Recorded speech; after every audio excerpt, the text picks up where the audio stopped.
The woman had been at sea for 7 days and 7 nights due to a shipwreck. Just when she was in despair, suddenly she saw an island in front of her. She climbed to the shore with her last strength. That's how she saved her life. But the island didn't seem to be inhabited, and the weather was very hot. She searched for fresh water all over the island, but after a long walk, she only found a few drops of dew on a leaf, just enough to moisten her lips. Then she put up a cloth to shield her body from the sun, to protect her body from the ultraviolet rays. Then she took off her coat and wiped the beads of sweat from her body. She touched the wedding ring on her hand and thought how wonderful it would be to have her husband with her. The sun was setting. She got up and continued on her way, hoping to find a road as soon as possible, because where there's a road, there's a human being. In the evening, she picked up some dead branches and then a handful of dry leaves, which she piled on top of each other, and then tried to light them with the flint. But after many attempts, she was unsuccessful. After resting for a while, she came up with a great idea. She took apart the lumbar cushion she had with her. She took out the cotton and put it on the dried leaves. Then she rubbed it with the flint. Finally, she was able to start a fire. The fire seemed to give her hope. It gave her a sense of security. The next morning, she was awakened by a pain. It turned out that her legs were crawling with ants. She got up to clean them off, but her legs were covered in bites. She had no choice but to tear her clothes. Then she bandaged the wound with a strip of cloth. After treating her wounds, she continued on her way. But a few days of hunger and thirst were about to drain her strength. She wanted to find some wild fruits to fill her stomach, but she couldn't find any fruit on this huge island. She finally found a coconut tree, but the height of the coconuts was too great for her. She had no choice but to continue her search. Until evening,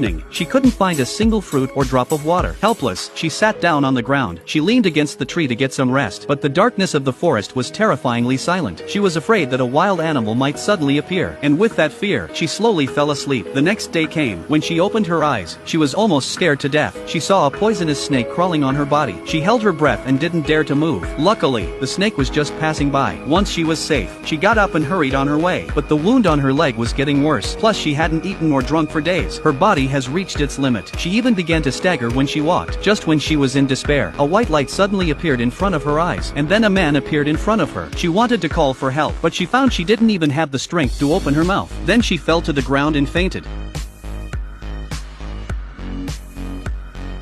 When she woke up again, she found herself lying on a bed. A kind man had saved her. He put some herbal medicine on her leg. The man said he'd take her home when she was healed. The woman thanked the man. She was glad that she had survived with her fortitude.